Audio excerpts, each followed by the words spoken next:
ایک ہے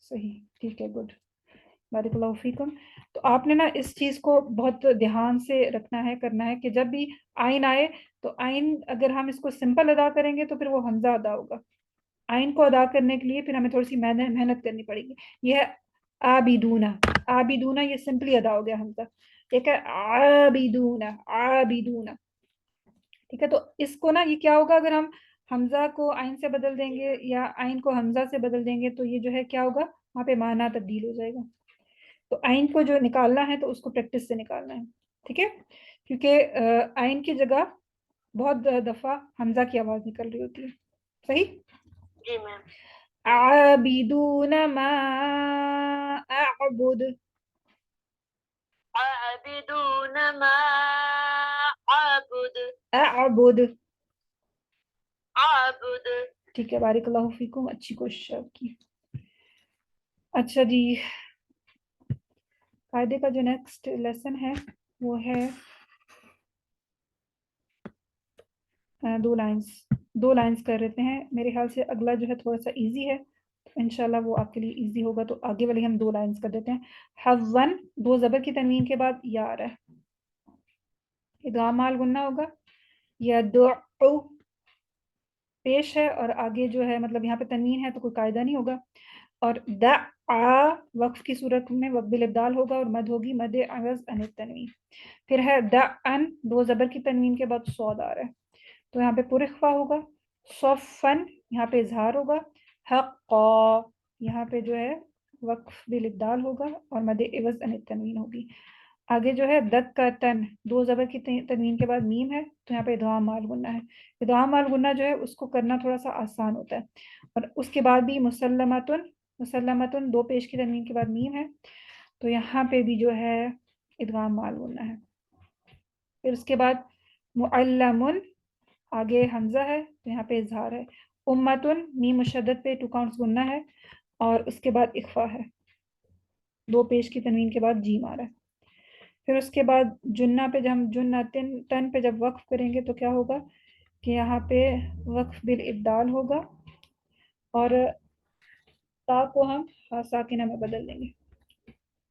حظاً يدعو دعا, دعا صفا حقا, دكة مسلمة معلم, معلم أمة جنة. یہاں تک آپ کے 2 لائنز جو ہے وہ کمپلیٹ ہو گئی. یہ لیسن زیادہ تو نہیں ہے نا؟ نہیں میم, ہو جائے گا انشاءاللہ. انشاءاللہ. اچھا جی, یہ بتائیں اسکرین نظر آ رہی ہے آپ کو؟ نو میم.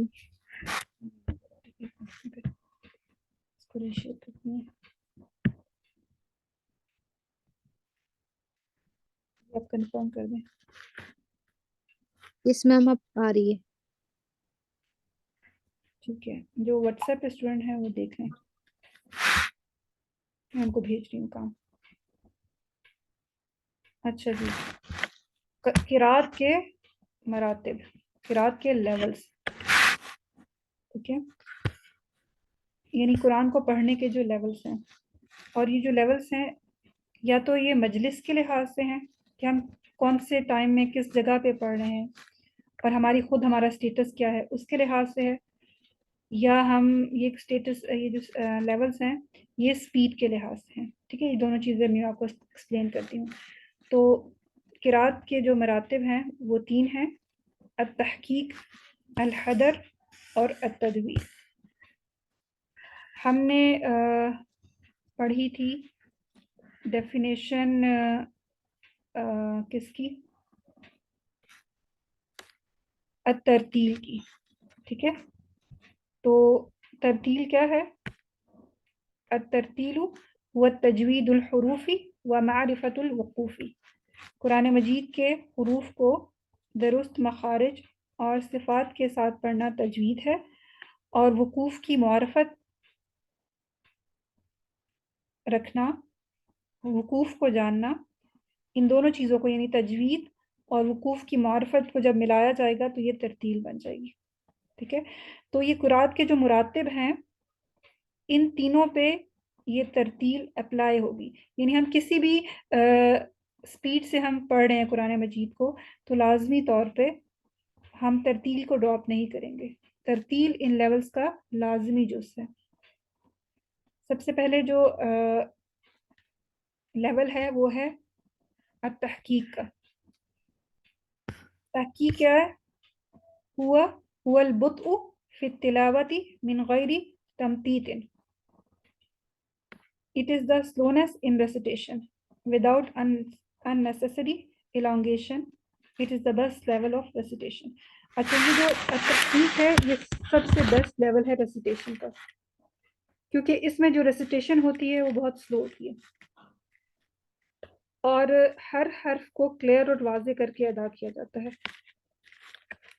یہ کہاں پہ کام آتی ہے اور کہاں پہ اس کو اپلائی کیا جاتا ہے؟ جب بھی ہم بگنر اسٹوڈنٹس کو پڑھاتے ہیں تو التحقیق کے ذریعے پڑھاتے ہیں، ان کو سلولی پڑھاتے ہیں تاکہ ہر حرف جو ہے ان کے لیے واضح ہو. جیسے ہم پڑھ رہے ہیں تو ہم التحقیق کے ساتھ پڑھ رہے ہیں، اور ہم اس میں چیزوں کو unnecessary elongate نہیں کریں گے. جس کی جتنی مقدار ہے اس کو اتنی مقدار سے ہی کھینچا جائے گا. تمام احکام تجوید کو عمل میں لاتے ہوئے قرآن کو آہستہ اور اطمینان سے پڑھنا تحقیق کہلاتا ہے، اور یہ قرات کا سب سے افضل درجہ ہے. افضل کیوں ہے؟ کیونکہ ہم اس کو سلولی پڑھ رہے ہیں، ہر چیز کو واضح کر کے پڑھ رہے ہیں. پھر ایک اور لیول جو ہے، فرسٹ لیول جو تھا وہ تحقیق کا تھا. ٹھیک ہے، اس کے بعد ایک اور لیول ہے اور یہ ایکسٹریم لیول ہے، یہ التحقیق کے بالکل اپوزٹ ہے. ٹھیک ہے، الحدر کیا ہے؟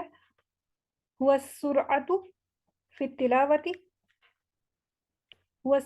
التلاوۃ من غیر دمج. تجوید کے احکام کا خیال رکھتے ہوئے تیز رفتاری سے پڑھنا الحدر کہلاتا ہے. اس میں جو سپیڈ ہوگی وہ جو ہے زیادہ ہوگی، لیکن سپیڈ زیادہ ہونے کے باوجود ہم کبھی بھی ترتیل کو مس نہیں کریں گے، احکام تجوید کو مس نہیں کریں گے. ان کا ہم نے خیال رکھتے ہوئے قرآن مجید کو پڑھنا ہے. یہ جو لیول ہے، یہ جو مرتبہ ہے، اس کے ساتھ کب تلاوت کیا جاتا ہے؟ عام طور پر جو تراوی کے اندر جو قاری حضرات تلاوت کرتے ہیں، تراوی پڑھاتے ہیں، وہ حدر کے ساتھ تلاوت کرتے ہیں. ٹھیک ہے، اور میں نے آپ کو بتایا کہ حدر کے لیے بھی ضروری ہے کہ تجوید کے قواعد کا خیال رکھا جائے، ترتیل کا خیال رکھا جائے.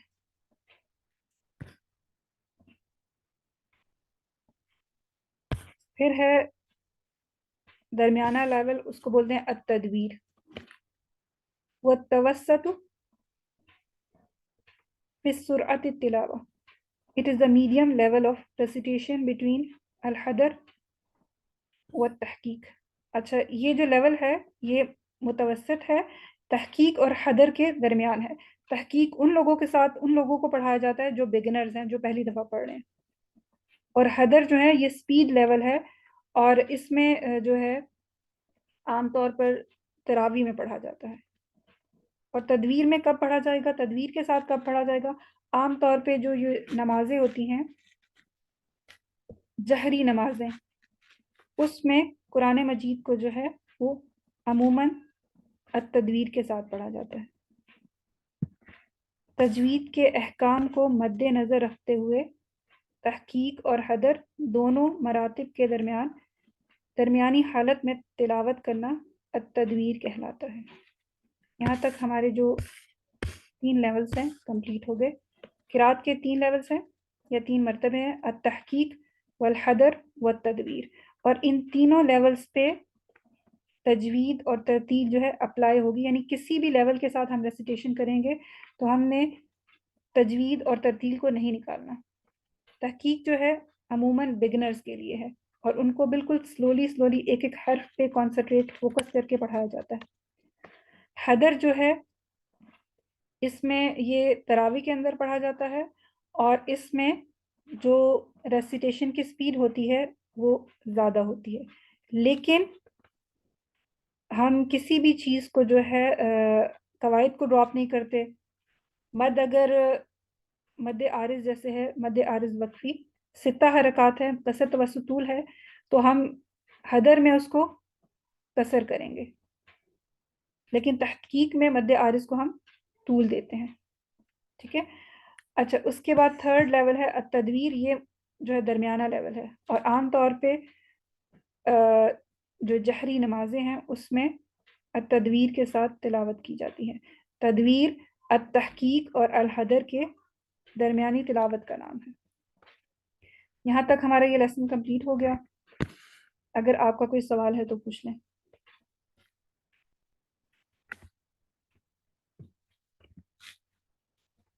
جی سمجھ آ گیا آپ لوگوں کو؟ میم جی سمجھ آ گیا. بس آپ نے اس کی ڈیفینیشن یاد رکھنی ہے، ان کے نام یاد رکھنے ہیں، ساتھ میں آپ کو ترتیل کی ڈیفینیشن پتہ ہو. ٹھیک ہے. چلے جی، اب کوئی اگر سوال ہے تو پوچھ لیں، نہیں تو ہم کلاس کو ختم کرتے ہیں. سبحانک اللہم و بحمدک نشہد ان لا الہ الا انت نستغفرک و نتوب الیک. ربنا تقبل منا انك انت السميع العليم وتب علينا انك انت التواب الرحيم. السلام علیکم ورحمۃ اللہ وبرکاتہ. وعلیکم السلام ورحمۃ اللہ وبرکاتہ.